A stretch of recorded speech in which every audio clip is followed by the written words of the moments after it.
guys, and welcome to this edition of our off-road camper build. Yes, I've done a little bit of cladding. Wanted to do a little bit that had a major bend in it just to get my head around it, because I haven't worked with this before and it was actually really simple to work with. So this metallic grey colour forms part of the colour scheme of the camper, but not all of it. So more to come with that. Now this is the fridge box at the front of the camper, and I figured it was a good thing to start with because it was a smallish area with a 90-degree bend in, which is the largest bend that I need to do. To cut this stuff, I just used my circular saw with a multi-purpose timber metal blade, and it just goes through it like it would timber. It's actually quite simple to cut. The downside of this stuff is that the shavings go everywhere. I think because you're cutting through 2 layers of aluminium and a layer of the composite material in the middle, there's just so much stuff that goes everywhere, and it doesn't hold together. So yeah, be prepared for a big clean up at the end of it, and I think it's going to be worse when we have to route out the windows and the like. But anyway, more of that later.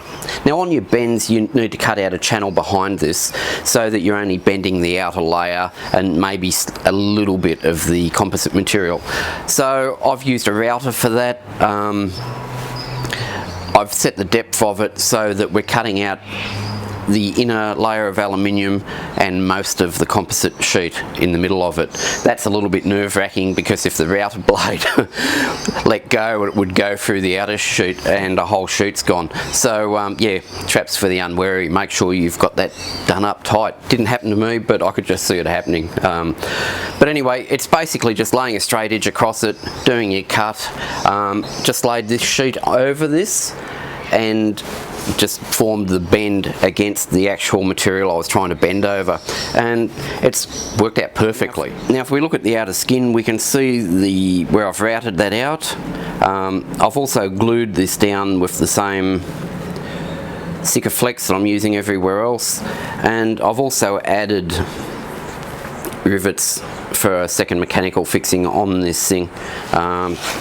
One thing with the rivets, I marked out the spacing, but then I made a template up just out of a piece of timber that I could line up along the side and use to get my drill points. So my spacings all the way along are exactly the same. Like a lot of this glossy material, this has a plastic layer over it and protects it exceptionally well. The inside of this is a white colour that you could use that if you wanted. That doesn't have a film over it, which is interesting. But that's all turned out quite well. What I also did was leave the end here longer and use a finishing bit on a router to just run along there. Which leads us to another issue of we need doors for the end of the fridge box. Now, I've made the frames out of the same material for the doors as I have the actual fridge box, and we're just going to clad that in the same material as the fridge box, in the same colour. And I figured, as this is quite an interesting thing to do with 4 different slots routed out, I should show you guys how to do it, and you can see if I stuff it up or not. So enough talking, let's go.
6 hours later.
Eventually.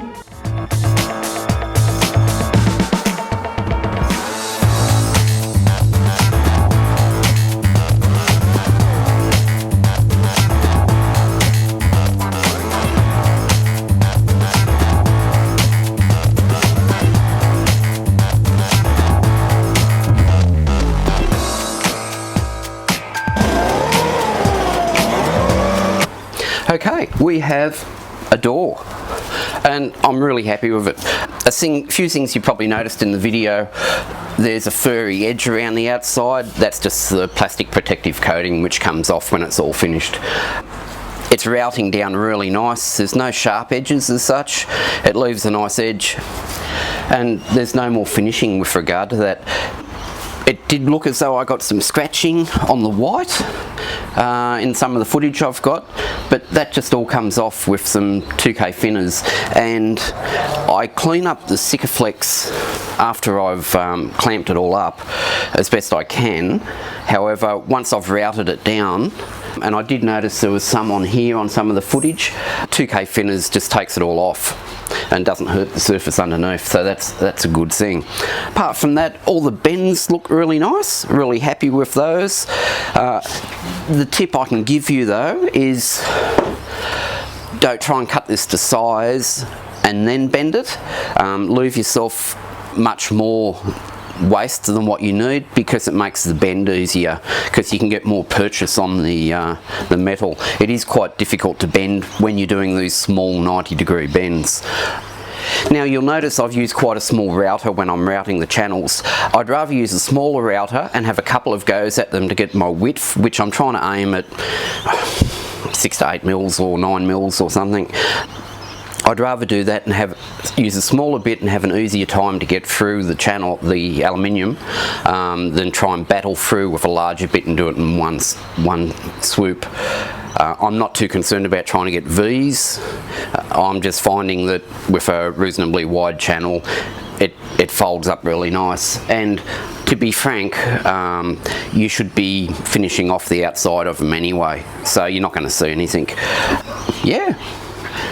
It fits up really nice, and by the time I add hinges and a lock, it should be quite a nice nice door. I still have to clad the back of the box, which will make it flush on this side, hinge it from here, and I'll have it opening that way. But yeah, unfortunately I've got to make one more door. Thank goodness I only have to make 2 of them. It's not hard, but it's messy and onerous, but yeah, really happy with that. So I hope you guys got something from that today. We'll battle on and I'll start making another door. So that's it for today, guys. Hope you enjoyed that, and we'll see you later. Bye now. This is how we do this.